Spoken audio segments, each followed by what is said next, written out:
Lucas 24, do 1 ao 8, começando no primeiro, diz assim: E no primeiro dia da semana, muito de madrugada, foram elas ao sepulcro, levando as especiarias que tinham preparado, e algumas outras com elas. E acharam a pedra revolvida do sepulcro. E entrando, não acharam o corpo do Senhor Jesus. E aconteceu que, estando elas muito perplexas a esse respeito, eis que pararam junto delas 2 homens com vestes resplandecentes. E, estando elas muito atemorizadas e abaixando o rosto para o chão, eles lhes disseram: Por que buscais o vivente entre os mortos? Não está aqui, mas ressuscitou. Lembrai-vos como vos falou, estando ainda na Galiléia, dizendo: Convém que o Filho do Homem seja entregue nas mãos de homens pecadores e seja crucificado, e ao terceiro dia ressuscite. E lembraram-se das suas palavras. E oremos. Senhor nosso Deus e bondoso Pai, Deus grandioso em obras, maravilhoso em conselhos e magnífico em poder, nós somos gratos ao Senhor pela palavra do Senhor que temos em nossas mãos e pela pregação da mesma. Ela que é viva, eficaz, pura, perfeita e preservada é a palavra do Senhor. Pedimos, Senhor, use o pastor Roberto, faça dele um canal, Senhor, coordene os pensamentos dele e as palavras para que ele nos traga mais uma vez a mensagem com clareza e que todos nós possamos estar atentos a ouvir com fé, para que possamos sair todos daqui hoje, nessa noite, edificados espiritualmente. Fazendo o Espírito ao Senhor e te agradecemos em nome de Jesus. Amém. Vamos sentar esta noite e vamos manter nossas Bíblias abertas para o texto, e está tratando muito apropriadamente da Páscoa que nós celebramos hoje. E a Páscoa, ela, assim como o Natal, ela tem sido muito confundida, ela tem perdido um tanto do seu significado, muitas vezes. A Páscoa nada tem a ver com coelhos, ovos ou chocolate, apesar de que coelhos de fato são muito fofos, ovos são muito saudáveis, e chocolate é delicioso e não precisa ser redondo, oval, não há nada disso. Mas apesar de não haver nada de errado com essas coisas, o sentido da Páscoa, ele é outro. E a gente vê no mundo hoje, quando as pessoas falam de Páscoa, logo pensam em coelhinho, logo pensam em comprar e gastar, e muito pouco se fala lá fora sobre o sentido verdadeiro que é a Páscoa. Muitos olham para a Páscoa e eles enxergam apenas a crucificação de Jesus. É verdade, a crucificação ela faz parte do processo em que nós celebramos a Páscoa, mas a Páscoa é muito mais e vai muito além do que a crucificação. A Páscoa de fato celebra não a morte, não a crucificação, mas a ressurreição de Cristo, sobre a sua vitória sobre a morte e, portanto, a nossa vitória sobre a morte e sobre o pecado. Os próprios apóstolos, a gente lê aqui, no texto que lemos em Lucas 24, os próprios apóstolos e os discípulos, eles não compreendiam, eles não entendiam isso 100%. Nós lemos aqui no versículo 3, e entrando, no caso no sepulcro, elas chegaram correndo, a Bíblia fala, bem cedinho, de madrugada, e chegaram no sepulcro e a pedra havia sido revolta. Naquela época eles rolavam uma grande pedra circular e ela então funcionava como uma porta, e aquela porta ela era selada, mas o selo havia sido quebrado, a porta havia sido revolvida e lá estava o sepulcro aberto. Então elas entraram, no versículo 3 nós lemos, e entrando não acharam o corpo do Senhor Jesus. E aconteceu que, estando elas muito perplexas a este respeito, eis que pararam junto dela 2 homens com vestes resplandecentes. Ou seja, 2 anjos apareceram. Mas a questão que eu quero trazer aqui é o seguinte: elas entraram, não viram o corpo de Cristo e elas ficaram perplexas a esse respeito. Que respeito? Cadê ele? Elas ficaram confusas, elas não entenderam onde é que está o corpo de Jesus. Apesar de passar todo aquele tempo com ele, apesar de ele ter indicado que ele faria isso, apesar de todos os sinais que ele tinha feito, quando ele morreu e foi enterrado, o seu corpo não foi achado, elas chegaram no sepulcro e ficaram perplexas e confusas, porque o corpo não estava lá, e o motivo pelo que o corpo não estava lá é porque ele ressuscitou. Elas mesmas, mais tarde, disseram assim: moço, o anjo falou: onde é que levaram o corpo? Elas estavam pensando que alguém foi lá e roubou o corpo. Inclusive os próprios romanos colocaram uma guarda no sepulcro, temendo isso, porque os judeus, os fariseus disseram para as autoridades: olha, é melhor você vigiar, porque o que vai acontecer é o seguinte: ele falou que vai ressuscitar depois de 3 dias. Ele falou que vai ressuscitar. Então os seus seguidores podem querer ir lá, arrombar o sepulcro, sumir com o corpo dele, para dar validade, para dizer que de fato ele ressuscitou. Então foi colocado ali uma guarda romana para tomar conta. Mas a verdade é que eles ficaram perplexos, os próprios discípulos, as mulheres que foram lá de manhã cedinho, elas não entenderam a respeito disso. E a mesma coisa hoje em dia, muita gente não entende muito a respeito da Páscoa. E é importante que a gente entenda, porque a Páscoa não é sobre a morte de Cristo, ela vai além da morte. A Páscoa é sobre a ressurreição. Páscoa é vida. Se você olhar no dicionário, a palavra ressurreição, ela tem a seguinte definição: retorno da morte à vida. E continua: nova vida, novo vigor. Ressurreição. Ressurreição é uma nova vida. E hoje eu queria falar sobre esse tema: Páscoa, a nova vida. Olhe comigo no versículo 7 do que nós lemos. Eu quero trazer as más notícias primeiro. Eu vou trazer boas notícias, mas eu quero trazer as más notícias primeiro. As más notícias: nova vida, ressurreição. Para que nós ressurgir, nós precisamos primeiro o quê? Morrer. Para ressurgir é necessário primeiro morrer. Precisa haver morte antes que haja uma nova vida. O versículo 7 fala assim: convém que o Filho do Homem seja entregue nas mãos de homens pecadores e seja crucificado, e ao terceiro dia ressuscite. Quem falou isso foi os anjos. E os anjos estão lembrando esses discípulos que estavam lá, lembrando o que Jesus havia dito. Então, se a gente quer ter nova vida, se a gente quer ter nova energia, se nós queremos ter uma novidade de vida, uma vida nova, se nós queremos deixar para trás a nossa velha vida, queremos deixar para trás os problemas e as dificuldades, e deixar para trás aquilo que nos prende, que nos acorrenta, então vai ser necessário haver uma ressurreição, vai ser necessário haver uma morte. Precisa haver uma morte, e esse é um fato inescapável. Quando você estiver cercado de ruínas, quando você estiver olhando o horizonte e não vê esperança, quando você olha ao seu redor e você não vê solução, não desespere, porque a partir daí, é a partir do fundo do poço, é a partir do sepulcro que vai surgir a ressurreição.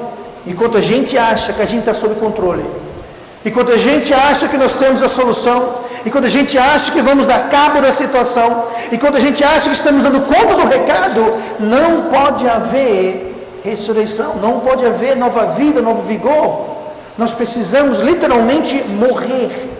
Nós precisamos morrer para nós mesmos, nós precisamos morrer para os nossos planos, nós precisamos morrer para as nossas soluções, nós precisamos morrer para a nossa visão da situação. A gente tem que enterrar isso, colocar no sepulcro, para que nós possamos ressurgir com uma nova vida, com um novo vigor, com nova força, com uma nova visão, uma nova esperança, um novo propósito. Mas tem que haver essa morte. Para a morte não há solução. Costuma dizer o ditado, né? Tudo na vida se resolve, menos o quê? A morte. Isso é verdade. Morreu, acabou. Você recebe a notícia de alguém, morreu, fulano morreu. Como? Por quê? Quando? Mas não interessa mais quando, por quê, foi culpa de quem, mas por quê ele estava ali, por que ele estava assim, por que ele fez. Não adianta perguntar o porquê. O porquê não interessa mais. Morreu, acabou, não tem mais jeito. Mas com Deus tem jeito. Porque com Deus há ressurreição, com Deus há nova vida, com Deus há novo vigor. Para o mundo, quando você está acabado, destruído, caído, prostrado, acabou. Mas quando nós passamos pela morte e nós nos apegamos a Cristo, nós podemos sim ter um novo começo, podemos ter uma ressurreição. Enquanto a nossa esperança para a salvação, falo aqueles que não têm a certeza da salvação, mas alguém que ainda se apega à esperança, alguém ainda que busca a solução para os seus problemas em suas obras, alguém que coloca esperança na sua religião, alguém que acredita de dar um jeitinho, na hora lá, eu dou um jeito, eu falo com Deus, afinal, tem pessoa muito pior do que eu. Eu não sou perfeito, mas eu conheço gente que apontou muito mais do que eu, então eu acho que Deus vai dar um jeitinho. Enquanto a gente não enterrar, sepultar toda e qualquer esperança, seja nossas obras, nossa moralidade, nossa boa. Eu falei com uma pessoa, uma senhora, uma vez, ela falou assim, que ela ia para o céu pela bondade do coração dela. Ela fala, então você não vai chegar nem perto. Porque a Bíblia fala que o nosso coração é o quê? Mal, perverso. O meu é e o seu também é. Então, enquanto a gente está confiando na bondade do nosso coração, na eficácia da nossa religião, eu frequento essa igreja, eu sou membro dessa igreja, eu fui, gente, ó, você pode ser batizado aqui nessas águas, aqui ó, dá um batismo aqui de presbiteriano. Eu digo isso, estou brincando, bom, deixa para lá, mas entenda, nós temos que deixar o batismo, temos que deixar a ceia, temos que deixar a religião, temos que deixar nossas obras, temos que deixar nossa moralidade, temos que deixar nossa própria justiça. O profeta Isaías falou que as nossas justiças são como trapos de imundícia. Ele não falou nossos pecados, ele falou as nossas justiças. As nossas justiças, o que a gente mais faz de bem, o que a gente acha que a gente faz para agradar a Deus, é imundícia. Agora, quando a gente coloca todas essas coisas, a gente cava um buraco, enterra, esquece. O que pode sair dali é uma nova vida em Cristo, é um novo nascimento, e nós falamos disso hoje de manhã. Mas nós precisamos entrar no sepulcro. Jesus aqui, ele foi crucificado, ele foi enterrado, e por 3 dias e 3 noites ele estava na barriga da terra, ele estava dentro do sepulcro. Mas é de dentro do sepulcro que sai a ressurreição. O livro de Atos fala que depois da ressurreição de Cristo, muitos túmulos em Jerusalém se romperam e muitos mortos ressurgiram, centenas deles, e andaram pela cidade. Sabe de onde que eles ressurgiram? Dos túmulos. Gente, só existe ressurreição se houver um sepulcro. Só existe nova vida se houver morte. Jesus falou que se um grão de milho não cair, ele não pode dar fruto. Se nós não morrermos espiritualmente, reconhecermos que estamos mortos espiritualmente, nós não podemos ser salvos. Costumo falar aos nossos evangelizadores que antes de ganhar alguém para Cristo, você precisa o quê? Perdê-lo. Você tem que levar a pessoa a um lugar que a pessoa percebe, eu estou perdido. Talvez eu estava confiando em alguma coisa, mas aquilo não serve de nada. Primeiro você perde a pessoa para então levá-la a Cristo. Primeiro você morre para que tenha uma nova vida. Primeiro tem o sepulcro para que haja uma ressurreição. E sem sepulcro não há ressurreição. Eu não estou aqui pregando prosperidade e saúde. Mas existem crentes demais que vivem na derrota, que vivem caminhando no fracasso. Por quê? Porque na realidade eles nunca enterraram, sepultaram os seus planos, as suas ideias, as suas ideologias, as suas filosofias de vida, os seus princípios nunca foram sepultados, nunca foram enterrados, nunca morreram. Tem muito crente andando por aí que está com a mente, o pensamento igual ao mundo. E isso é refletido em suas vidas. É refletido em suas vidas. Tem que haver o enterro. Romanos 8,37 fala assim: mas em todas estas coisas somos mais do que vencedores por aquele que nos amou. Diga uma coisa, você diria que a sua vida é uma vida caracterizada por vitória?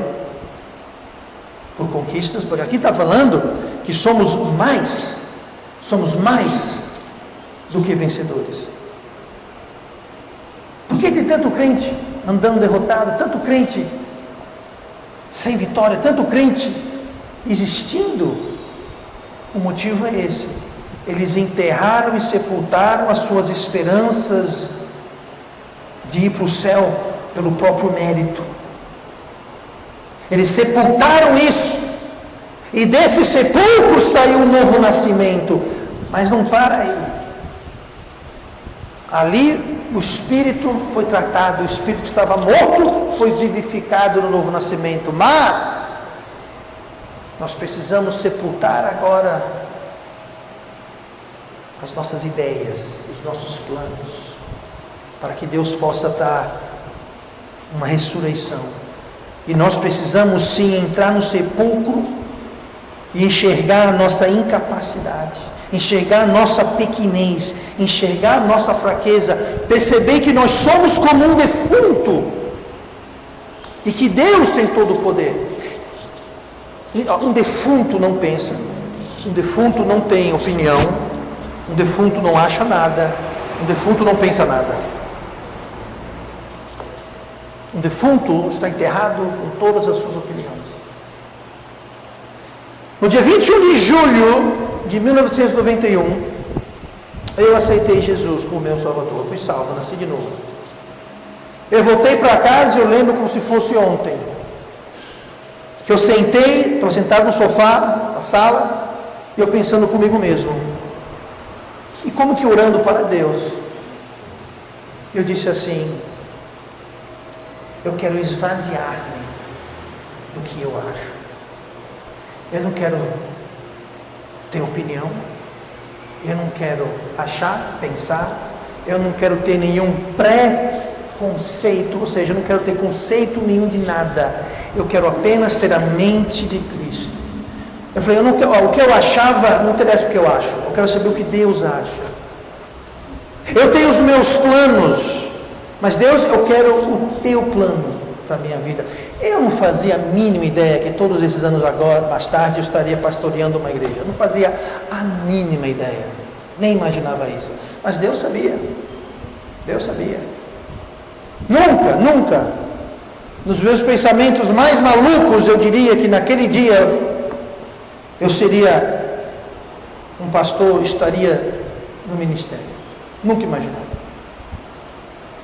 Mas o fato que eu estou aqui hoje é porque eu rendi a minha vontade a Ele. E não quer dizer que se você render a sua vontade a Ele, que você vai ser pastor um dia.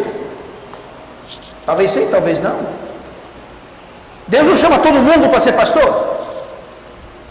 Deus chama cada um para a vontade dEle. Eu não sabia, mas naquele dia a vontade de Deus para a minha vida é o que eu estou fazendo hoje.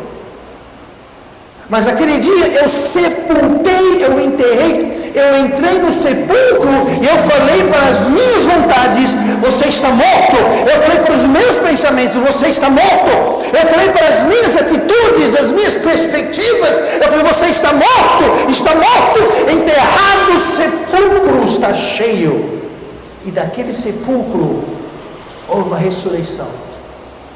E aqui estamos nós. Mas quanto mais cedo entrarmos no sepulcro, mais provável e mais rápido vai ser a ressurreição. Crente demais se recusa a entrar no sepulcro, se recusa a se deitar ali e entregar a Deus os seus planos e suas aspirações. E como consequência disso, passam a vida não em novidade de vida, não com novo vigor, mas passam a vida caminhando no deserto, sem nunca experimentar a ressurreição, o novo poder e a nova vida que Deus quer e pode nos dar. Olha comigo no versículo 6. Para ressurgir, precisamos primeiro entrar no sepulcro. Para ressurgir, precisamos de vida nova. Versículo 6 fala: os anjos respondendo: não está aqui, mas ressuscitou. Não está aqui. Para ressurgir, tem que ter vida nova. Sabe, a ressurreição, a morte é ausência de vida. A ressurreição é um acréscimo, é uma adição de vida. Ressurreição era algo que estava morto, se tornou vivo. Morte é o oposto, alguma coisa estava viva e morreu. Convenhamos que para ressurgir precisa morrer, mas para morrer precisa o quê? Nascer. Nada que está morto vai morrer. Primeiro nós temos vida, nós precisamos morrer para que haja a ressurreição. 3 dias e 3 noites Jesus esteve no sepulcro. Mas agora, 3 dias depois, havia uma novidade. Havia uma novidade na sua posição. Não mais ele estava no sepulcro, ele estava por aí, ninguém sabia onde ele estava. Ele mudou de dentro do sepulcro, agora ele estava fora do sepulcro. Quando nós morremos e entramos no sepulcro, Deus nos dá vida, adiciona vida, nos ressuscita para que a gente saia. Há uma mudança de posição. Precisamos entrar no sepulcro, mas precisamos sair para uma nova vida. Uma vida mudada. E não sair para a mesma vida da qual morremos.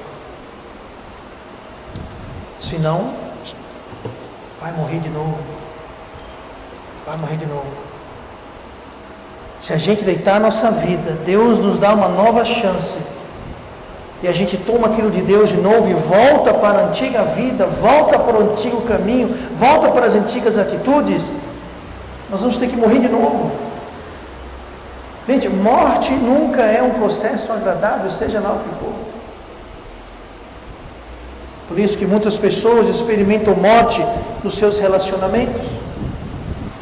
Começa o relacionamento, acaba o relacionamento. Começa o relacionamento, acaba o relacionamento. Começa o relacionamento, sabe o que é isso? É uma repetição da morte. Por quê? Porque tem alguma coisa errada. Você precisa deitar.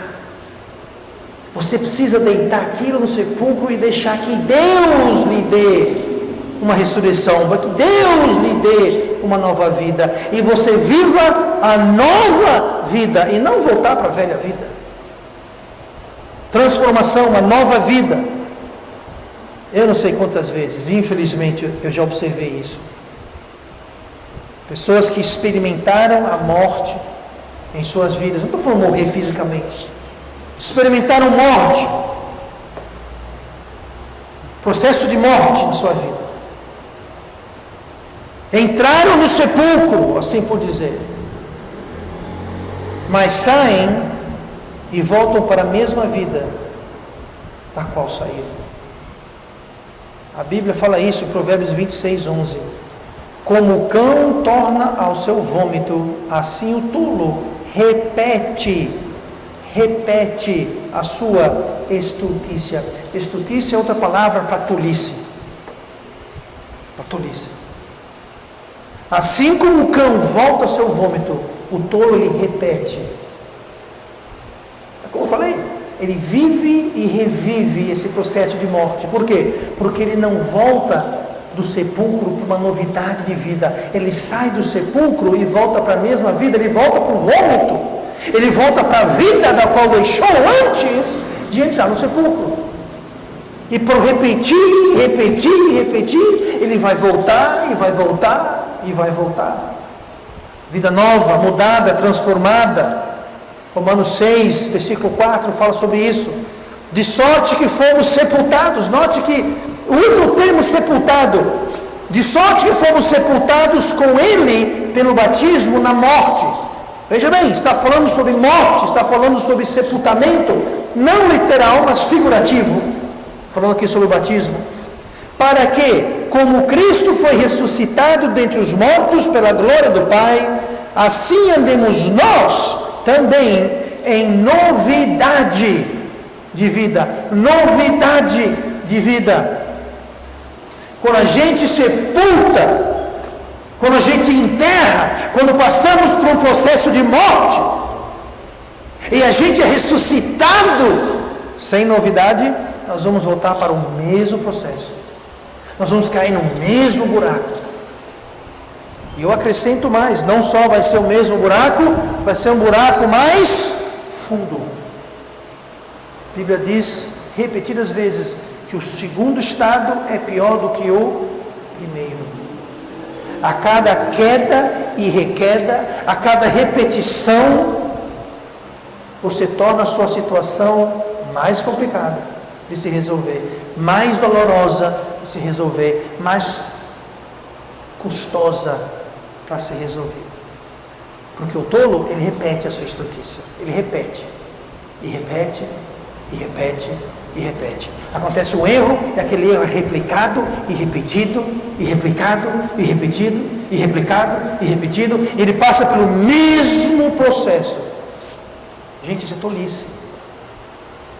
E a cada passo, a solução fica mais distante, mais cara, mais dolorosa e mais custosa. Se você morreu, se você entrou no sepulcro, então saia. Mas saia em novidade de vida. Saia, como diz aqui no texto, como Cristo foi ressuscitado dentre os mortos pela glória do Pai. Quando Deus nos chama para sair do sepulcro, é para sair do sepulcro para uma novidade de vida. Quando Deus nos chama para sair do sepulcro, Deus tem um plano. Deus tem tudo pronto que você precisa. Agora você e eu precisamos sair para essa novidade de vida. Senão a gente volta. Vez após vez, após vez, após vez. Para ressurgir precisa haver um sepultamento, tem que ter morte. Para ressurgir precisamos de vida nova. E para ressurgir precisamos buscar no lugar certo. Versículo 5 fala: por que buscais o vivente entre os mortos? Que são os anjos? Os anjos perguntaram aos discípulos: diga uma coisa, por que você está buscando Jesus, o príncipe da vida? Por que você busca o vivo entre os mortos? Por que você busca a vida na morte? Essa foi a pergunta que os anjos fizeram. Em outras palavras, sepulcro é lugar de morto. Sepulcro é lugar de morte. Por que elas estavam buscando?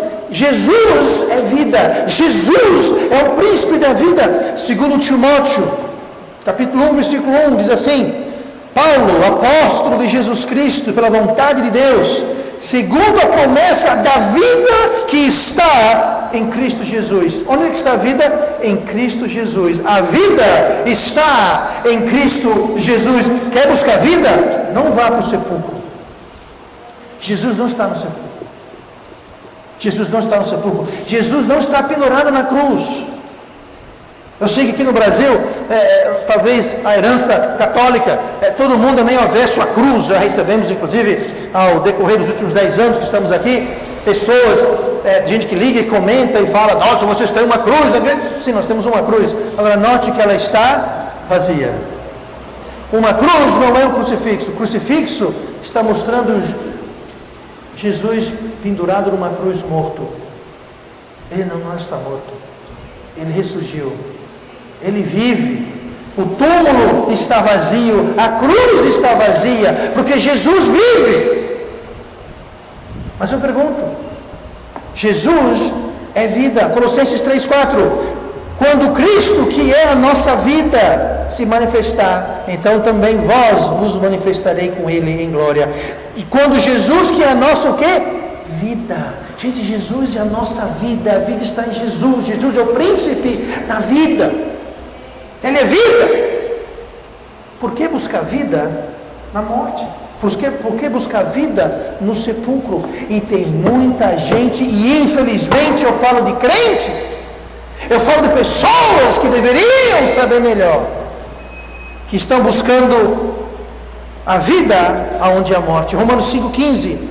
Portanto, como por um homem entrou o pecado no mundo, e pelo pecado a morte, assim também a morte passou para todos os homens, por isso que todos pecaram.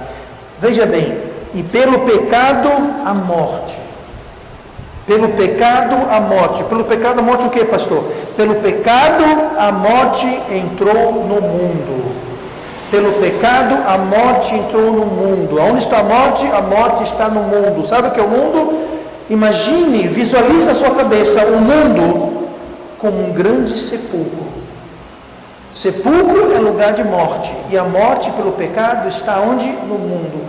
Quando nós buscamos a solução, quando nós buscamos vida, quando nós buscamos vida no mundo, no sepulcro, eu vou repetir o que os anjos disseram: por que buscais vida na morte?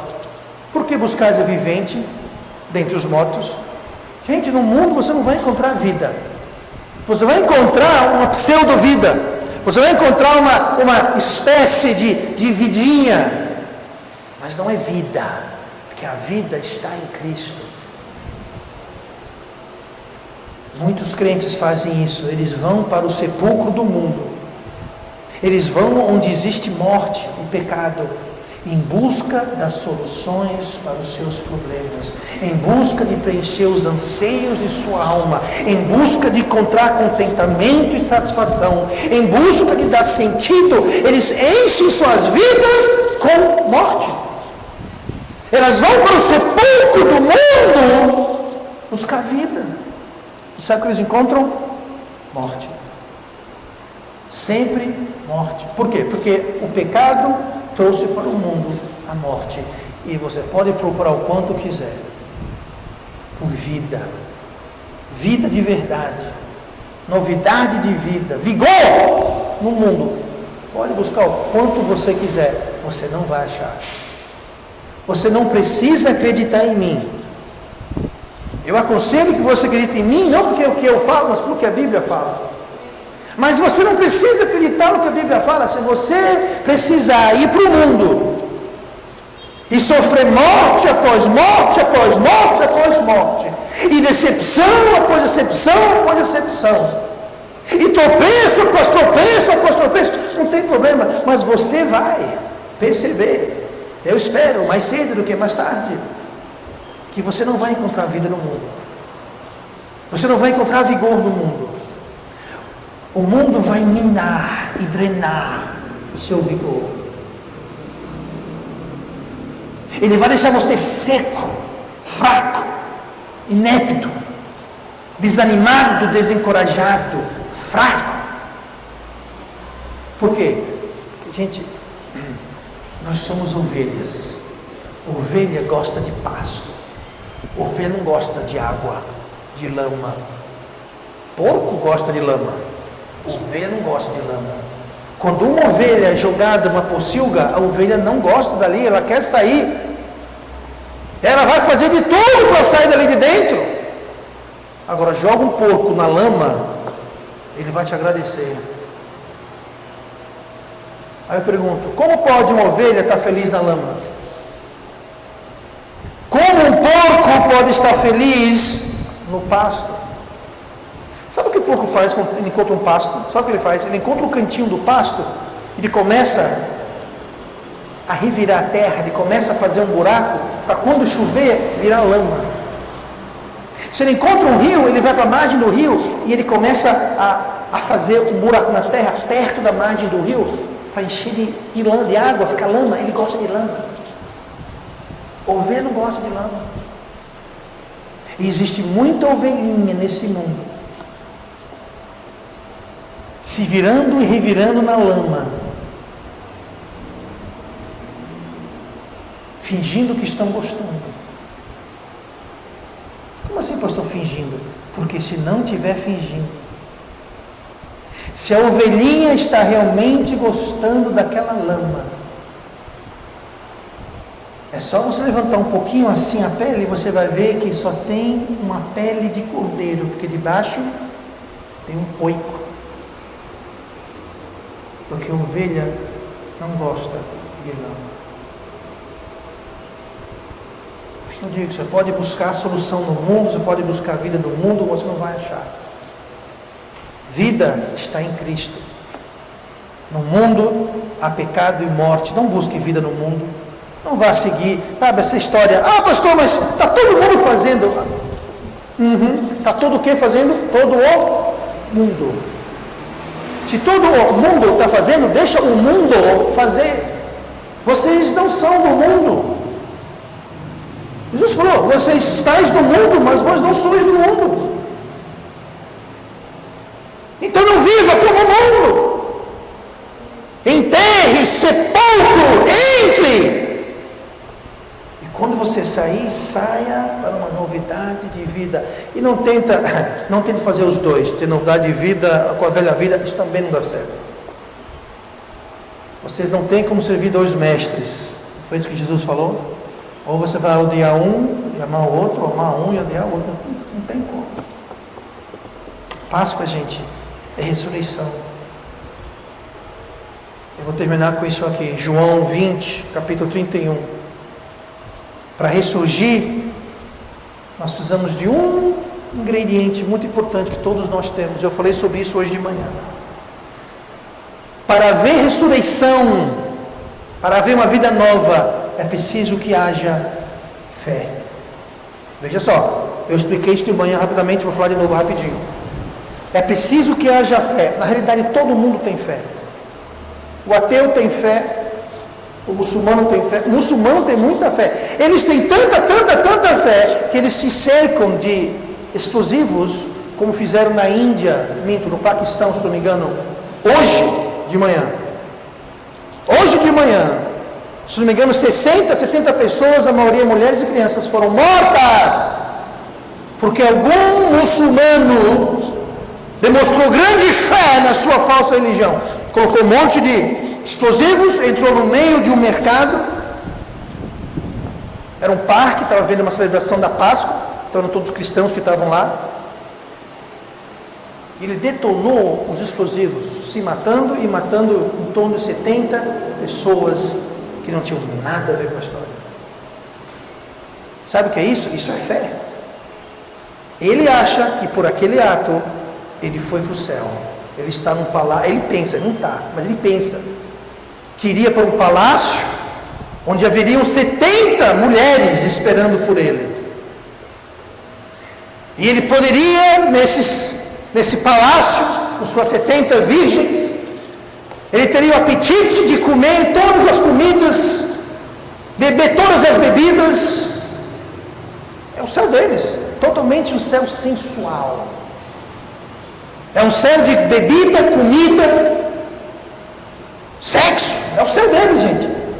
E ele acreditou e teve tanta fé nisso que ele se sacrificou.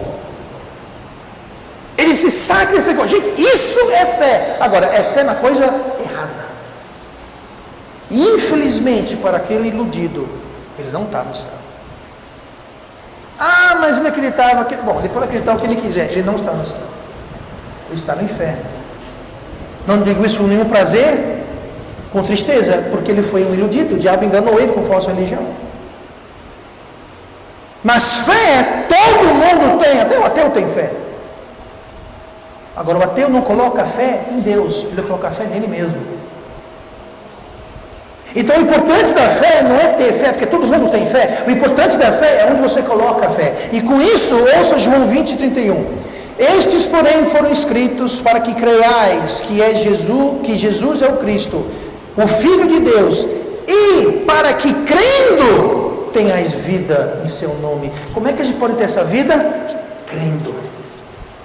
Crendo tenhais vida. Se você não crê nestas palavras que foram escritas, se você não crê, você nunca, jamais vai ter vida. Não essa vida ressurreição. Sabe, a Bíblia fala certas coisas que devemos fazer, evitar, coisas que devemos fazer, não fazer. Se você desacreditar na palavra de Deus, você vai viver de acordo com essa palavra. Mas se você não crê, se você achar que é um monte de é um monte de balela, isso aqui foi escrito por homens, sim, foi escrito por homens, assim como os livros que você estuda, a revista, o jornal que você lê, adivinha uma coisa, foi escrito por quê? Camelos? Cobras? Frangos? Gente, foi escrito por homens, sim, homens inspirados por Deus. Essa história que a Bíblia não vale nada porque foi escrita por homens. Tem que ser muito tapado para falar uma bobagem dessa. Mas entenda, se nós acreditarmos, se a gente crê, para que crendo tenhais vida, não crendo não terás vida. Você pode morrer e ser sepultado, mas enquanto você não crer nesse livro, enquanto você não colocar a sua fé nesse livro, nessas palavras, você pode até sair do sepulcro, mas para o sepulcro você vai voltar, e sair e voltar, e sair e voltar, e sair e voltar, até você cansar. E se você não cansar, então vai ficar assim o resto da vida, entrando e saindo, nunca experimentando uma ressurreição na sua vida, uma novidade de vida, a vontade de Deus para você. Por quê? Porque você não crê. Você não crê. Mas se você crê, você pode ter essa vida. Quem não tem fé está fadado a repetir os erros, voltar ao vômito. E Jesus veio para ser a fonte de vida. Conhecido o versículo João 10:10, o ladrão não vem senão a roubar e matar e destruir. É o diabo. Jesus falando, eu vim para que tenham vida e a tenham com abundância. Deus quer que você tenha uma vida abundante, borbulhante, transbordante. Se está faltando isso em nossas vidas, a culpa não é de Jesus. Ele veio. Agora nós temos que fazer e crer e andar. Nessa Páscoa, vamos buscar a vida nova.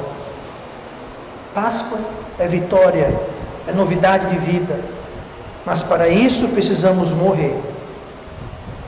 Precisamos colocar algumas coisas em nossas vidas, no sepulcro, onde eles pertencem, para que de lá nós tenhamos uma nova vida, no lugar certo, não viver no sepulcro. Jesus não estava no sepulcro, ele ressuscitou. Onde é que ele está? Está por aí, está vivendo, está vivo. Não buscai a morte, não buscai a vida, não buscai a vida dentre os mortos. E vamos orar. Pai amado, obrigado.